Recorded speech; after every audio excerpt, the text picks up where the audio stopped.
Hello, I'm Tom Rogers and this is the Rebel Education Podcast.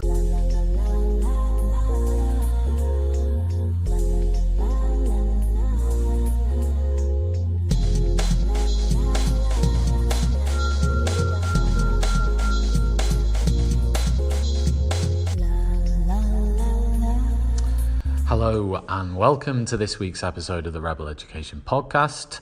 It's very rainy and stormy in Spain at the moment, so if you hear huge distractions in the background during this podcast, like trees falling down or buildings and windows shattering, then you'll know why.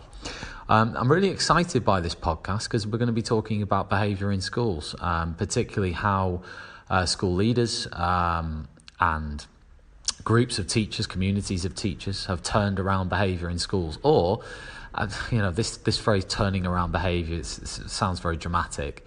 I suppose how teachers feel supported on behaviour in schools as well. Delighted that we're going to have a few head teachers on the podcast talking about the context that they arrived into schools in, and then how they were able to turn the behaviour around. What was happening when they arrived, what was happening perhaps a year, 2, 3 years down the line. So that's really exciting to listen to those head teachers, and I will introduce them later on in the podcast. For now, I'd like to discuss first of all how important behaviour is in schools. There's been some debate about how important it is. Well, for me, if a teacher is feeling intimidated walking around the school, if they are looking over their shoulder in the corridors, they can't possibly be able to concentrate on their actual job, which is teaching. If they're worried about fights breaking out, if they're worried about children fighting each other, if they're worried about being assaulted, if they're worried about being verbally abused, and so on, then they can't really be expected to go into that classroom and teach the students. And if that's happening in the corridor, what's happening in the classroom? We talk about low-level disruption. Most schools will have some low-level disruption in them. However good they are, however well managed they are, there will be episodes of low-level disruption. Obviously, it varies how much low-level disruption by the school, and sometimes that difference can be very, very dramatic. To give you an example, when I started training as a teacher, there was an incident within the first few weeks in the school where I was walking down the corridor and a year 10, 11 student who was probably taller, if not as tall as me, kind of shoulder barged me as he walked past. And this was spotted by another member of staff who actually did something about it. But if that culture is embedded and if that culture is allowed to exist, then you worry for new teachers joining the profession. You worry for teachers who might not have the same competence as others, how they would deal with those situations and how that then feeds in to their psychological thinking day to day. If you're scared going into school, then that's hugely difficult for any teacher. Now, in the schools that I've experienced and that I know of, where teachers feel supported on behaviour, it's when the senior leadership team are visible. In the corridors, walking into classrooms, popping into rooms, talking to students, in between lesson changeover, they are stationed on corridors. There is somebody there to back you up. It's schools where the warning systems are clear, where if you're in the classroom, you don't have to give out 6 or 7 steps to get an issue sorted. I've spoken to some teachers where that might be 1 or 2 warnings. 1 or 2 warnings and then they're out of the class. I'm not saying that's right or wrong, but that is a very clear system where you're saying first warning, second warning, gone. Some behaviour systems can be more wishy-washy. You get a warning, then you get a speaking to, then you get a name on the board, then you get this, then you get that, and for a teacher in the heat of that classroom, trying to keep track of the learning, trying to do a million things at once, trying to keep track of who's got what warning and so on, and this low-level disruption is continuing. I mean, it's different if somebody throws something out of a window or swears directly at the teacher. There's a simple thing for that in most schools, which is you leave the room. You might even be excluded from school temporarily for that. But when it comes to low-level disruption, it's much more down to the teacher in a lot of schools. And if you don't have that clear warning system in place, sanctions, then it's very, very difficult. I think also in a lot of schools, there is time taken to work on classroom management. Because if you imagine during the PGCE, during training year, And even during NQT, that there might be a lot of support on behaviour, and that might just die a death after the PGCE. You might just start and people think, well, that's one thing they must have covered to have got this far. Obviously, they might engage in support further down the line if things go wrong. But sometimes that's not there in place as a general rule. I think in a lot of schools they have zero tolerance on low-level disruption. And I think this is right. I think you have to be strong on these things. People talking while the teacher's talking, students shouting out. These are forms of low-level disruption which really wreck learning in a lot of schools. And if they happen persistently enough, the students who are well-behaved, the students who want to work and want to learn, it damages their experience. We talk a lot about the fairness of giving out warnings and so on. But, and tackling low-level disruption and making sure we are fair and consistent, totally agree. But if there are students in the classrooms who are suffering because of overtly soft warning systems or tolerance of some forms of low-level disruption, then to me, that's not good enough. That's my humble personal view, but it isn't good enough. Speaking to a lot of schools, when the head teacher shows that behaviour is a big thing, I think that makes a huge difference to students. You will be speaking to me. I am going to be involved in your education, every student, and behaviour is a huge deal for me, and your behaviour is a huge deal for me. And maybe a head teacher who goes into the details of what that looks like and what they expect, and consistently sharing that with students and staff, I think that makes a huge difference. In many of the best schools on behaviour, there is clear student accountability. If somebody gets a detention, it's ensured that detention is completed and not forgotten about. If it's left down to the classroom teacher, think how busy classroom teachers are. They can't chase 20 detentions a week if 20 students don't turn up, which is why centralised detention systems, big thing in the last few years, most schools heading towards that, if they haven't done it already, is some form of centralised detention system, taking the responsibility for setting the detention, running the detention and chasing up the detention out of the classroom teacher's hands, perhaps into the hands of SLT, perhaps into the hands of support staff, whatever. But basically saying, we're going to let you get on with the job of teaching, we're going to let you deal with the behaviour in the classroom, but in terms of detentions, which are obviously a crucial part of any sanction system, we are going to make sure that that's implemented for you. And I think that's a huge step forward that's happening over the last few years. I think a big one as well is in schools where I've worked, where behaviour has been very good. Parents know that teachers run the classrooms. Parents know, and they're backed up by the school to do that. Issue with parent A, complains about issue A, the school will ultimately have the teachers back, and they will make sure that sanctions are implemented.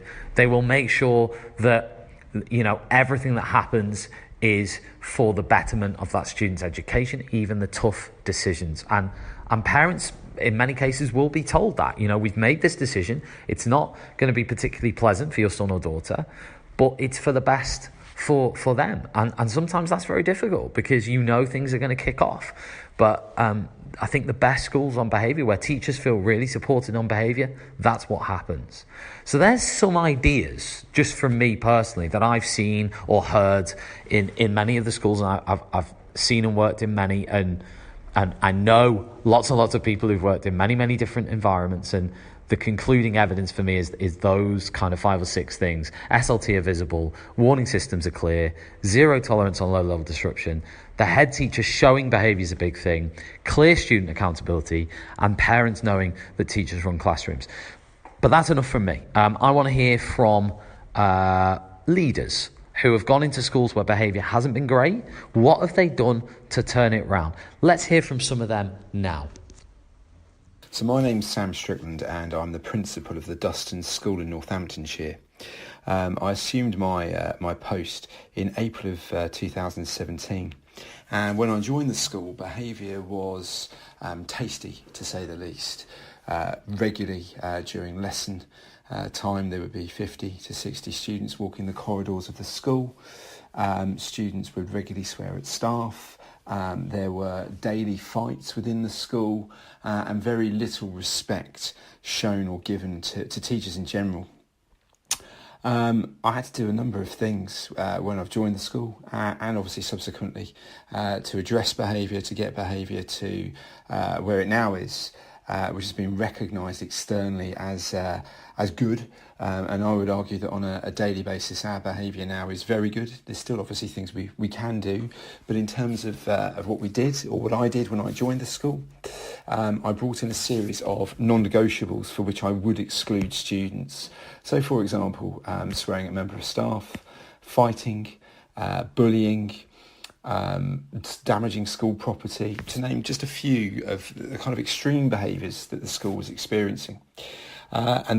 These non-negotiables, to my mind, in terms of behaviour, were about winning the school back for the teachers and the staff in general, but also to try and normalise behaviour across the school. A second issue when I joined the school was that the detention system wasn't working. It was like a bag of marbles, and every teacher could issue a detention to a student. The data that I analysed when I joined the school showed that only about 40 to 45% of detentions were actually adhered to. So from September of 2017 to Christmas, I did something that was actually really high risk. I abolished detentions altogether, which might sound, almost very radical. But actually what I was trying to do was to try and win back the relationship between teachers and students. And we formalised very clearly within the school the role of the form tutor, so that the tutor would take a pivotal role in the student care process in terms of correcting behaviour and addressing behaviour. And we established a system on SIMS of recording behavioural issues. The idea being that the tutor, as the first port of call, would address any concerns or issues with the student and reinforce and back up classroom teachers, and call home and put a student onto a tutor report if there were a recurring trend of issues. And once a student went on to, and this system's still in place, but once a student goes on to report, if that report fails, it doesn't work, they would then go on to an assistant director of year or director of year report, which is the next layer within the cake. And then from there, they would then move on to an assistant principal report if the director of year report failed. And at both of those stages, parents would be phoned, would be invited in for a formalised meeting with the child to talk about a correctional approach to behaviour. And again, if that stage fails in terms of the assistant principal, then the next stage would be that it would go to a vice principal, and then onwards and upwards to myself. Again, we deliberately did that from September to Christmas, and that model of putting students on report and privying the role of the tutor still exists. As of January 2018, we brought in 3 very distinct and very clear rules within the school. The first one is to respect classroom teachers, and within that to follow instructions without question. The second aspect is to engage fully with your learning and not distract others. And the third rule is to turn up to lessons fully equipped. If a student fails to do this once in a day, they fall foul of the rules once in a day, they engage in a correctional conversation with their form tutor at the end of the day. If they break the rules twice in a day, they then go into a same-day 20-minute after-school detention. And if they break the rules 3 times or more, they go into a same-day 40-minute detention. These are all centralised and run by heads of year and indeed by the senior management team of the school. And this has worked really, really successfully and really effectively. The other aspect is that we have the same approach for punctuality to school. If a student arrives after the first bell to the school day, which goes at 8:40, they're in a same-day detention. And that has dramatically reduced tardiness to school. We also have a zero tolerance approach to mobile phones. Students are permitted to bring them into school, but they have to be turned off and locked away in their lockers. If we see them out and about, we will confiscate mobile phones for a week, which includes the weekend as well. What we've found, though, as a school is that this approach has had a dramatic impact on behaviour. And equally, we have a very clear and distinct patrol system and removal system for students engaging in poor behaviours in lessons. So both the assistant and heads of year within the school, we call them directors of learning, and the senior management team, so that's the assistant principals, the vice principals, and myself, will walk around the school lesson by lesson on a rota to ensure that behaviour across the school is where it needs to be. And we regularly ask teachers as we go in and out of lessons if everything is okay and to their satisfaction. So that visible presence has made a massive impact as well. The other aspect with this is obviously absolute communication and clarity of communication and over-communication, which we've done to students relentlessly, to parents and indeed to staff in terms of how this entire model works. But we've found that this particular approach has worked really effectively. So we moved to a binary behaviour system in April 2017 after about 6 months researching it and preparing our staff body for the implementation of it. It involved a huge amount of work bringing staff together, looking at the behaviour systems in 2 or 3 local schools where it worked very, very well. We were finding we were just spending too much time on mopping up repeat offenders, really. And we wanted to absolutely draw a line under low-level behaviour so that we could follow through on our mantra of staff being able to teach the lessons they always wanted to teach and to just allow students to learn. We needed to accelerate progress in a school that had always been our eye. And it's been really remarkable. We've gone through 3 or 4 phases. We're probably on about Mark 4. April to July 17, Mark 1, which was very sanctions driven. We call it Ready to Learn. It involved classically all the students being in a hall, policed by SLT, and absolutely being very sanctions driven. And over time, we've developed much better support systems. The leadership is better. The staffing is better. It's really about trying to now minimise the inconsistencies in the classroom. But the room itself is better, so students are given 2 chances in the lesson, and then if they can't manage that, they have to remove themselves and they are out of lessons for a whole day, including a detention after school. Parents are informed. Our parents like it.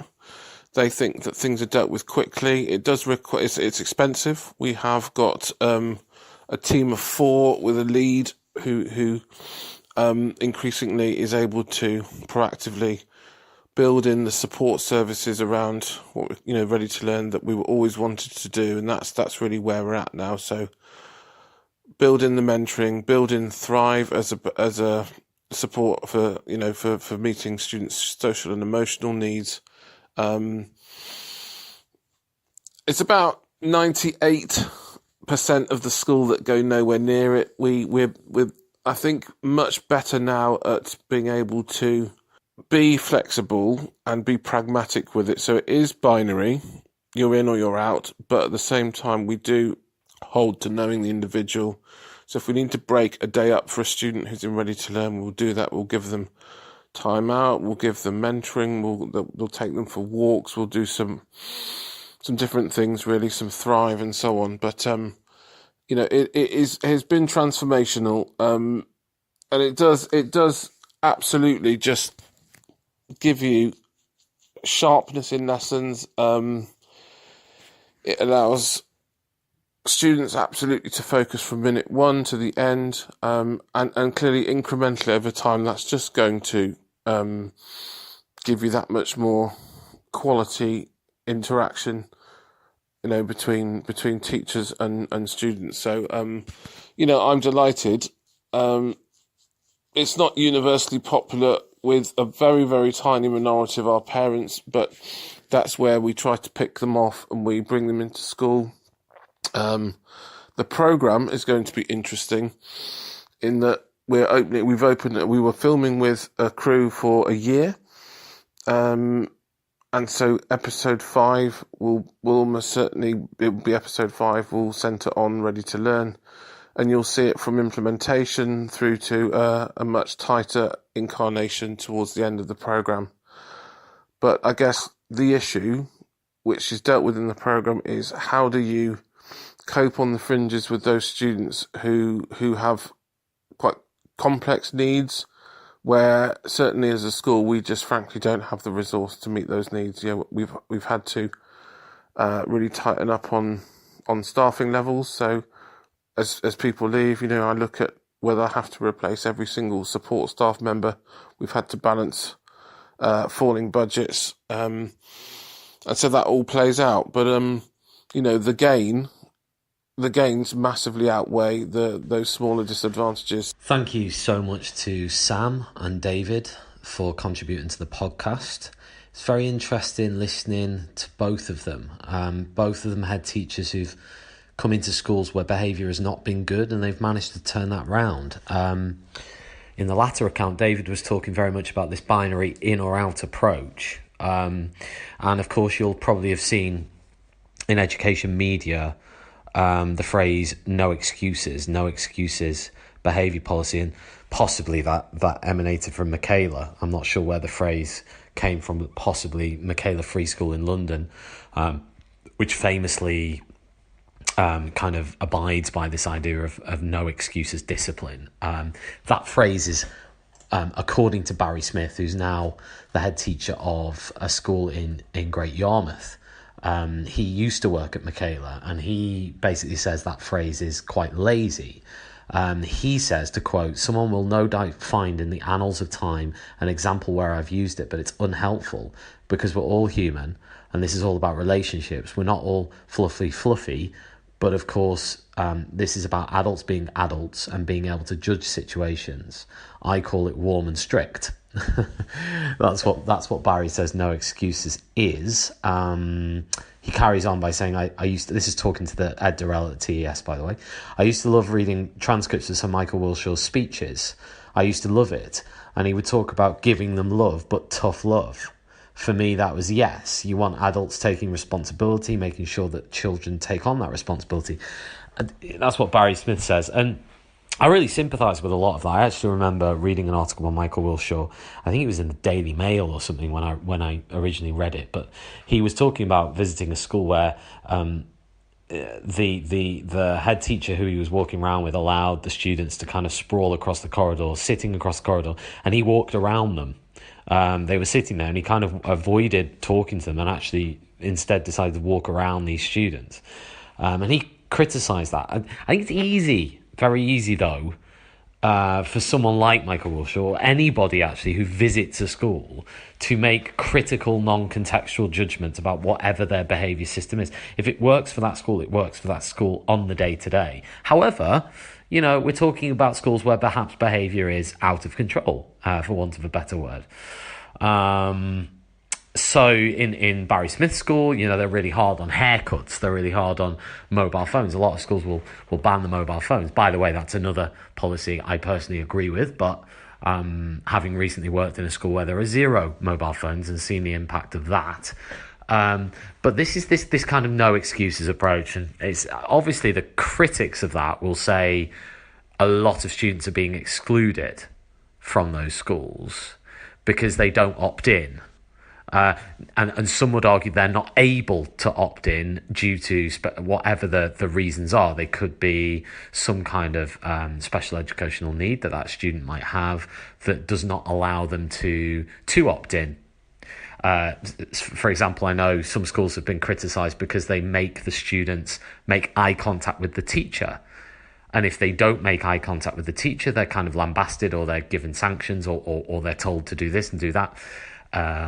Sit facing the front, follow the teacher around the classroom. And there is this kind of line saying, well, not all students are capable of doing that. How many students are capable of doing that? And then you get the issue of how many students are excluded because they can't fit in with a certain behaviour code. However, like I've said, if there is a school where behaviour is out of control, do you actually need to do something radical to solve it? Of course, up the other end of the spectrum are those that would believe in restorative justice, where sanctions, there's not really punishment, so to speak. The punishment would be sitting down and actually discussing the issue, solving the issue, and seeing that the problem you've caused someone else would be punishment enough. That kind of approach. Don't get me wrong, I'm not an expert on restorative justice. I'm sure you're realising this, but I was speaking to somebody just last week, actually, at a conference I was at over in Germany, and this person was saying that they have restorative justice in their school, but essentially it doesn't work. Students are getting away with murder. Again, though, there may be other schools where that is the approach they take rather than a kind of no excuses, hardline sanctions approach, and maybe that works. We're not hearing from anyone on the podcast. I'd love to hear from somebody on the podcast who might work in a school like that. But it's a debate, isn't it? It's how you turn around that kind of behaviour. I just don't think there's a quick win on it. Or maybe there is. Maybe what these head teachers, Sam and David, have shown us there is a quick win. You just have to be firm and stick to your guns and stick to your principles. And I think Barry Smith made a good point. It is about relationships as well at the end of the day. You can't just have the stick without the carrot. There has to be relationships between the teachers and the students that are positive, where the staff like the children and the children like the staff. Yes, that doesn't mean, like Barry said, fluffy stuff. But I suppose the critics of the hard line, no excuses regime would say there isn't a heart there, and there isn't a that kind of emotional sensitivity there at all. It's just hard line, yes, no, in, out, live or die kind of attitude to behaviour, which may work for a lot of students, it may work for some of them, but for others, no. It's a really interesting debate, I think. And of course, it polarizes opinion because you have people at different ends of the spectrum. Listen, thanks ever so much to the contributors on this podcast. It's been so interesting to listen to them and also to just think myself and reflect on what good behaviour means in schools, how we can support behaviour in schools, and how you can turn around school. I've never been in a position where I personally am leading a school where I have to turn the behaviour around. I can only admire anybody who steps into that situation, because I think it's just a hell of a situation. It takes so much bravery, so much courage to do that, because I know what it's like to work in schools. They're incredibly tough places to work, and I take my hat off to anybody who does that, especially anybody who does it successfully. Thanks ever so much for joining me on the Rebel Education podcast.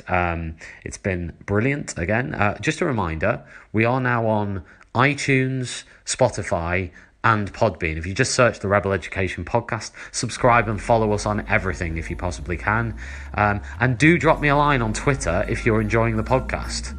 Please do. Either DM me or write a tweet at Rogers History.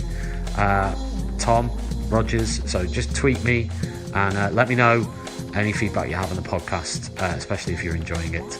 And I look forward to seeing you next week.